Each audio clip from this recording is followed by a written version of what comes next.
호세아 13장 1절부터 16절 말씀 같이 합니다. 에브라임이 말을 바라면 사람이 떨어도다. 저에서 자기를 높이더니 바알로 인하여 범죄함으로 망하였거늘 이제도 저희가 더욱 범죄하여 그 은으로 자기를 위하여 우상을 부어 만들되 자기의 공교함을 따라 우상을 만들었으며 그것은 다 장색이 만든 것이여늘 저희가 그것에 대하여 말하기를 제사를 드리는 자는 송아지의 입을 맞출 것이라 하도다. 이러므로 저희는 아침 구름 같으며 쉽게 사라진 이슬 같으며 다장마당에서 광풍에 날리오는 쭉정이 같으며 굴뚝에서 나가는 연기 같으리라. 그러나 내가 애굽 땅에서 나옴으로부터 나는 내 하나님 여호와라. 나밖에 내가 다른 신을 알지 말 것이라. 나 위에 구원자가 없느니라. 내가 광야 마른 땅에서 너를 권고하였거늘 저희가 먹이운 대로 배부르며 배부름으로 마음이 교만하여 이로 인하여 나를 잊었느니라. 그러므로 내가 저희에게 사자 같고 길가에서 기다리는 표범 같으니라. 내가 새끼 잃은 곰같이 저희를 만나 그 염통 거풀을 찢고 거기서 암사자같이 저희를 삼키리라. 들짐승이 저희를 찢으리라. 이스라엘아, 내가 패망하였나니 이는 너를 도와주는 자는 내적함이니라. 전에 내가 이르기를 내게 왕과 방백들을 주소서 하였느니라. 내 모든 성읍에서 너를 구원할 자 내 왕이 이제 어디 있으며 내 재판장들이 어디 있느냐. 내가 분노함으로 내게 왕을 주고 진노함으로 배하였노라. 에브라임의 불의가 봉함되었고 그 죄가 저장되었나니 해산하는 여인의 어려움이 저에게 임하리라.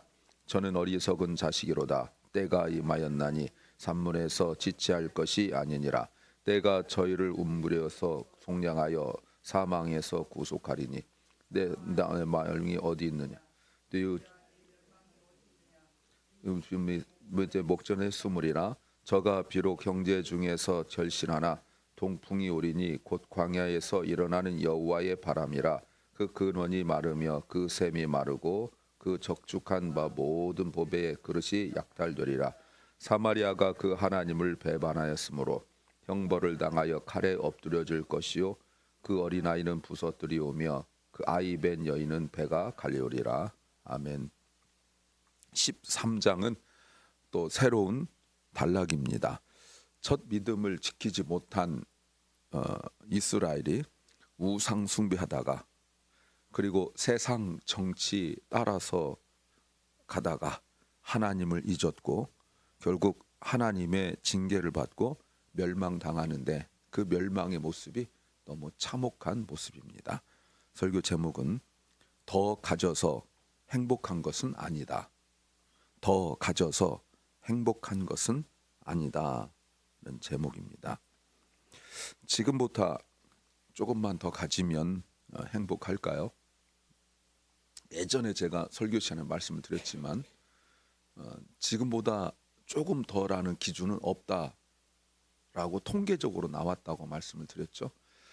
지금보다 조금 더 가지면 행복할 것 같은데 지금보다 조금 더라는 것이 통계적으로 나왔는데 이게 기준이 없는 거예요.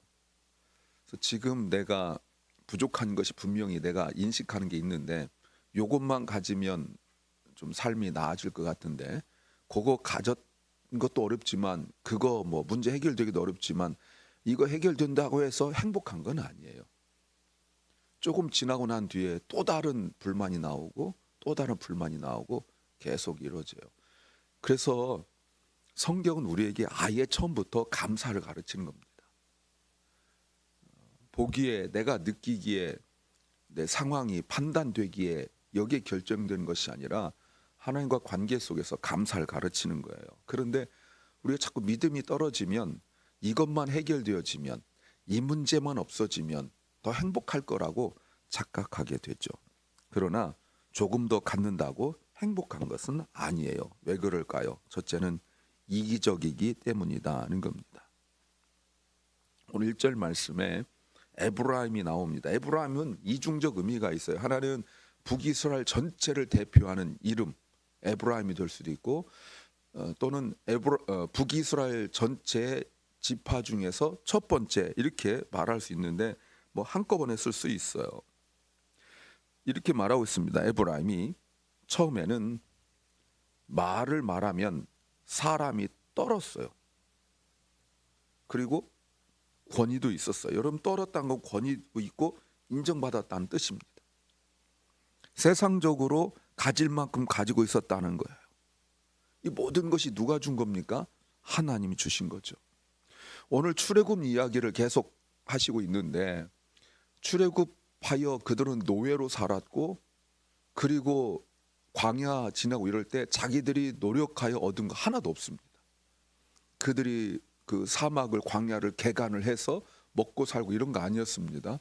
하나님이 날마다 만나를 먹이셨고 메추라기 먹여주셨고, 그리고 반석에서 물이 나오게 해주셨고, 그래서 광야 40년을 이끌어 오셨고, 가나안 땅에 들어가서도 그들이 농사를 짓기 전까지 하나님께서 다 먹여주시고 그 이유도 계속 해주셨어요. 오늘 농사에 관한 이야기가 굉장히 많이 나옵니다. 하나님을 섬기라고 주신 거죠. 하나님을 더 잘 섬기고 더 예배하라고 하나님 주신 거죠. 왜 이렇게 하나님께서 주셨을까요? 세상 것에 염려하지 않고 하나님을 섬기고 예배하라고 하나님께서 주신 거예요. 그런데 1절 하반절과 2절에 보니까 저가 이스라엘 중에서 자기를 높이더니, 그 다음 보세요. 바알을 인하여 범죄함으로 망하였고, 2절 이제도 저희가 더욱 범죄하고 그 은으로 자기를 위하여 우상을 부어 만들었는데, 자기의 공경을 따라 우상을 만들고 다 장색이 만드는 건데, 말하기를 제사를 드리는 자는 송아지에 입을 맞추라 라고 했다는 거예요. 자, 여러분, 이 말이 지금 무슨 말입니까? 우상 숭배했단 말이 무슨 말이에요?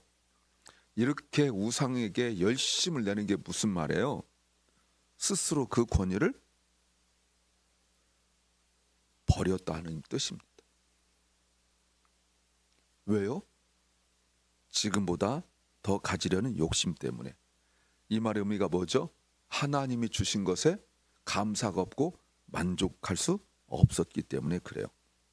그래서 어제 본문에서 특별히 7절에서 이렇게 나오고 있지만, 그러니 이들이 가나안 땅에 들어가서 가나안의 방식으로 살아갈 수밖에 없는 거예요. 가나안 방식으로 살았다는 게 뭐냐면 장사하는 걸 말하는 겁니다. 장사하는 법을 배운 거예요. 여러분, 장사하는 법을 배울 때 그들이 배운 것이 무엇이냐면 정직이 아니고 속이는 걸 배웠어요. 저울을 속이는 법. 그리고 조금 주고 많이 받으려는 법. 이런 것을 배우고 말았어요. 세상 방식으로 장사하는 걸 배웠다 이 말입니다. 그런데 성경 보세요. 1절에 저희가 망하였다. 보이시죠? 망하였다. 여러분, 망하였다. 과거입니다. 근데 이 망했다는 말과 같은 단어가 의미가 죽었다는 뜻이에요. 근데 아직은 아닙니다. 더군다나 지금은 북이스라엘이 여로보암 2세 때 북이스라엘에서 가장 경제적으로 풍요롭고 물가나 모든 것들이 정말 좋을 때예요. 모든 상황들이 경제적 상황이 좋을 때예요. 그런데 하나님 뭐라고 말씀하시냐면 너희 죽었다. 전혀 망할 조건이 없는 사람이 망할 수밖에 없는 사람이 되었다. 어떤 의미입니까? 실력 문제가 아니고 실력 부족해서 아니에요. 그리고 경제가 나빠서도 아니에요. 신앙의 순수함을 잃어버렸기 때문에, 그리고 세상 방법을 따랐기 때문에 그런 거예요. 자, 그러다 보니까 하나님도 어떻게 대하겠습니까? 자기 장사하는 식으로 하나님을 대하는 거예요. 나에게 물건 사러 온 사람 속이고 별로 좋지 않은 걸 좋은 거라고 말하고 하는 그것이 완전히 정신세계를 잡아먹어서 하나님한테 나올 때도 하나님 다 알고 계시는데 자꾸 속이려고 해요. 이게 전부입니다. 이것밖에 없습니다. 죽겠습니다. 도와주셔야 됩니다. 아니거든요. 남들도 많거든요. 그런데도 하나님 앞에 나와서 그런 식으로 하려고 하는 거예요. 근데 그것으로도 안 되는 거죠. 그래서 만족하지 못하니 우상 숭배하는 거예요. 그럼 1절에서 이 에브라임이 말을 하면 사람이 떨었다라는 그 권위 인정은 어디에서 있냐면 많이 가짐에 있는 것이 아니라, 많이 누림에 있는 것이 아니라, 높은 지위에서 있는 것이 아니라 하나님을 향한 순수함에 있었던 거예요. 오직 하나님만 의지하는 순수함, 신앙적 순수함에 있었던 거예요. 그런데 순수함을 잃으니까 어떻게 되었죠? 물질도 잃어버리고 사람도 잃어버린 거예요.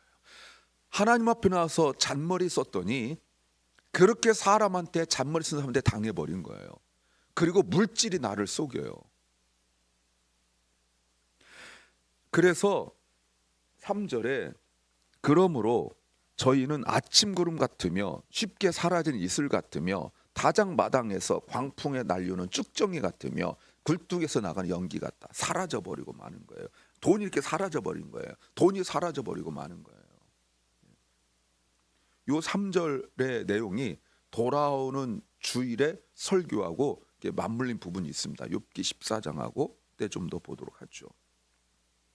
여하튼 하나님께서 사람을 더 만나게 해주셨고, 또 나를 도와줄 사람, 나를 인정할 사람, 나를 존중해 줄 사람을 하나님께 내가 순수했더니 만나게 해주셨어요. 그런데 보세요, 그게 다 사라졌어요. 왜 그렇다고요?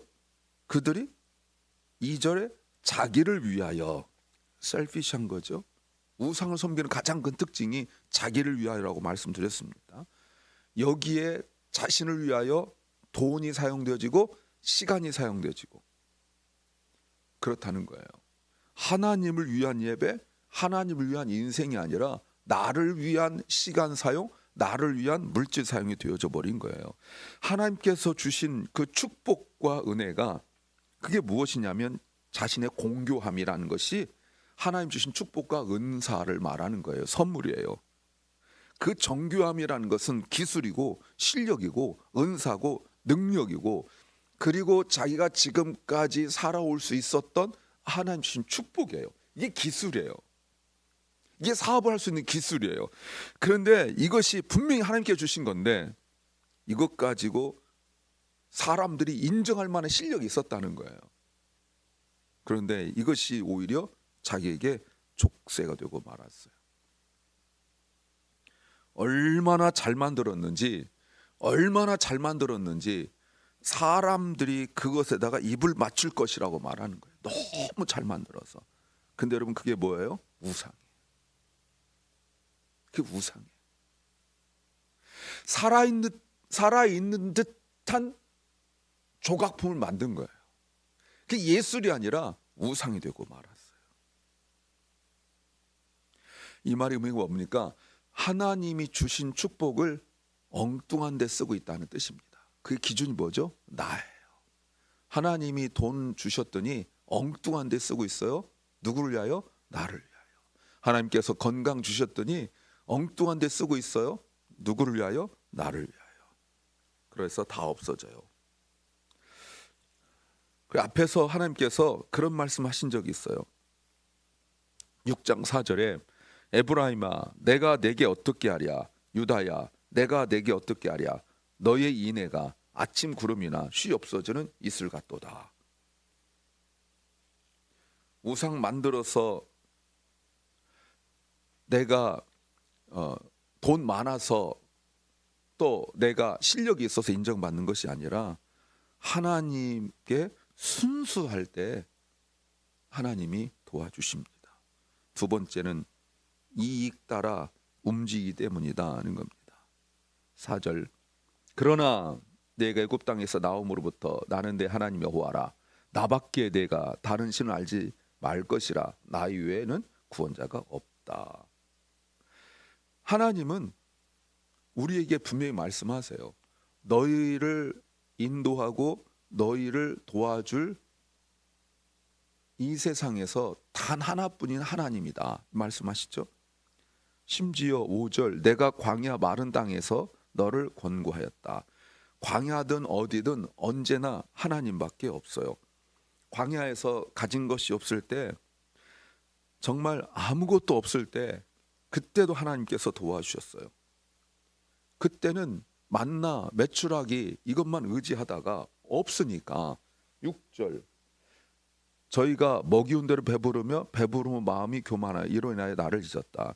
형편이 나아지고 좀 살만하니까 어떻게 됐다고요? 교만해지고 하나님을 잊었대요. 예, 그렇게 힘들 때는 오로지 하나님께만 향해 있던 마음이 이제 먹고 살만하니까 배부르니까 하나님을 잊었대요. 자 보세요. 그랬더니 어떤 일이 벌어졌습니까? 그들에게 일어난 일이 무엇입니까? 비참함이죠. 7절부터 보세요. 그러므로 내가 저에게 사자 같고 길가에서 기다린 표범 같고 새끼 잃은 곰 같고 저희를 만나 찢어버리고 암사자같이 저희를 삼키리라. 들짐승이 찢어버리겠다. 이익 따라 움직였더니 거기에는 어마어마한 존재들이 기다리고 있는 거예요. 하나 피하고 하나가 아니에요. 보세요. 하나 피하면 끝나는 게 아니에요. 사자 피한다고 되는 것이 아니라 사자 거의 피하여 가니까 표범이 있고 표범 거의 피하여 가니까 새끼 잃은 곰이 저기를 있고 그거 정말 온몸이 찢겨가지고 도망 겨우 가는데 암사자 있고 문제가 첩첩산중인데 다 뭐냐면 표독스럽고 싸납고 앙칼지고 공격적인 짐승들만 있어요. 이게 사람일 수 있고 이게 권력일 수 있고 이게 물가일 수 있고 이게 정치일 수 있고 이것이 환경일 수 있고 그렇다는 거예요. 왜요? 이익 따라 움직였는데 거기에는 없는 거예요. 세 번째는 변하지 않기 때문이다 하는 겁니다. 하나님을 떠나고 배신하고 교만한 자에게 임하는 징계죠. 하나님 앞에 순수하지 못한 사람들에게 임하는 징계죠.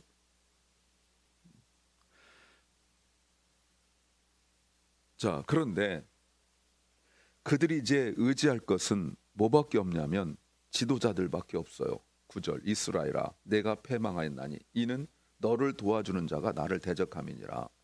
전에 내가 이르기를 우리에게 왕과 방백을 주소서 주었는데 어딨냐는 거예요. 너희를 도와주던 자 어딨냐는 거예요. 11절 내가 분노함으로 내게 왕을 주고 진노함으로 폐하했는데 사울을 의미하는 거죠. 12절 에브라임의 불의가 봉함되었고 그 죄가 저장되었나니 해산하는 여인의 어려움이 저에게 임하리라. 저는 어리석은 자식이로다. 때가 임하였나니 산문에서 지체할 것이 아니니라. 내가 저희를 음부의 권세 속량하여 사망에서 구속하리니 사망아 내 재앙이 어디 있느냐 음부야 내 멸망이 어디 있느냐 뉘우침이 내 목전에 숨으리라. 자기들의 문제를 해결하는 것이 하나님인데 하나님이 아니라 세상에 아까 말씀드린 것처럼 세상의 정치를 따라가서 좋은 지도자 뽑으면 우리를 도와줄 것이다. 대통령이 바뀌면 왕이 바뀌면 우리를 도와줄 것이다. 이런 엉뚱한 생각하고 있는 거예요. 내가 왜 이렇게 힘들어요? 대통령이 정치를 못해서 그렇습니까? 여러분 그게 안 된다는 거예요. 오히려 더 악화되었어요. 거기서 벗어날 수가 없어요. 왜요? 변하지 않으니까. 자기는 변하지 않으면서 자꾸 세상이 변해야 된대요. 자기는 변하지 않으면서 하나님 앞에 순수하지 않으면서 대통령이 변해야 되고 정치가 변해야 되고 지도자가 변해야 되고 막 이런 얘기만 하는 거예요. 외적인 것만 변하면 되는 거라고 착각하는 거예요. 환경을 바꾸고 사람을 바꾸어도 내 심성이 변하지 않는데 내 마음이 변하지 않는데 내 믿음이 타락하고 더러워졌는데 아무리 말씀을 들어도 오늘은 또 여전히 오늘처럼 살아가고 있는데 하나님이 복을 주시겠냐는 거예요. 자 보세요. 그러면 어떻게 됩니까? 15절 저가 비록 형제 중에서 결실하나 동풍이 울어요. 동풍은 뭐죠? 곧 광야에서 일어나는 여호와의 바람에 그 근원을 다 말라 비틀어지게 하고 샘을 마르게 하고 그 쌓아둔 모든 것들 보배 그릇이 약탈되리라. 그나마 가지고 있던 것도 다 없어지는 거예요. 다 까맣게 되는 거죠. 이스라엘에게 동풍 운명 다 끝나는 거예요. 동풍이 불면 다 말라 비틀어져요. 1년 농사 헛되는 거예요. 이제 이것만 추수하면 끝나는데 그게 다 없어지고 말아요. 동풍이 불어요. 결국 16절 사마리아가 그 하나님을 배반하였으므로 형벌을 당하여 칼에 엎드려질 것이요 그 어린아이는 부서뜨리고 그 아이벤 여인은 배가 갈려리라. 얼마나 비참해. 여러분 얼마나 비참해요. 이 지경이 되는데 이렇게 비참한 일을 당하는데 아직도 못 깨달아요. 맨 마지막에 아이벤 여인의 배를 가른다는 게 뭐예요? 왜 적군들이 와서 이렇게 해요? 이 아이가 태어나서 또 자라서 복수할까 봐 아예 배를 갈라버린 거예요. 그들의 미래를 잘라버린다 이런 뜻입니다. 사랑하는 여러분, 왜 하나님께서 이 말씀하시냐면 아직 멸망당하지 않았기 때문에 기회를 주시려고 그러는 거예요. 하나님이 원하시는 단 한 가지 뭡니까? 하나님께 순수하라는 거예요. 그렇지 않고 더 가지려고 더 행복하려고 했던 것이 오히려 더 큰 재앙을 불러일으킬 수 있다는 것입니다. 사랑하는 여러분, 이 믿음이 회복되기를 소망합니다. 기도합니다. 주님, 하나님 앞에 처음 가졌던 순수한 믿음이 회복되게 하옵소서. 세상이 변하고 지도자가 변하고 환경이 변하고 그래서 내가 더 많이 갖고 행복해진 것이 아니라 내 심성이 변하고 내 믿음이 자라야 될 줄 믿습니다. 사랑 결란과 우리 사랑하는 자녀들이 하나님 앞에 더 순수해질 수 있도록 은혜 베풀어 주시옵소서. 병중에 있는 연약한 성도들, 몸과 마음이 아파서 그 질병 가운데 오래 지쳐 있는 심령들에게 주님이 다시 한번 힘을 주셔서 주님 앞에 순수함으로 정직하게 나오게 하옵소서. 주님, 오늘도 말씀을 진실하게 정직하게 읽고 묵상하고 깨닫게 하옵소서. 열매 맺게 하여 주옵소서. 오늘 하루를 우리에게 주신 주님, 오늘 하루가 주님 기뻐하신 하루, 세상 것에 우상에 돈에 환경에 사람에게 끌려가는 것이 아니라 하나님께 더 순수하게 하옵소서. 예수님 이름으로 기도하옵나이다. 아멘. 하늘에 계신 우리 아버지여, 이름이 거룩히 여김을 받으시오며 나라 임하옵시며 뜻이 하늘에서 이룬 것 같이 땅에서도 이루어지이다. 오늘날 우리에게 일용할 양식을 주옵시고 우리가 우리에게 죄 지은 자를 사하여 준 것 같이 우리 죄를 사하여 주옵시고 우리를 시험에 들게 하지 마옵시고 다만 악에서 구하옵소서. 대개 나라와 권세와 영광이 아버지께 영원히 싸움나이다. 아멘.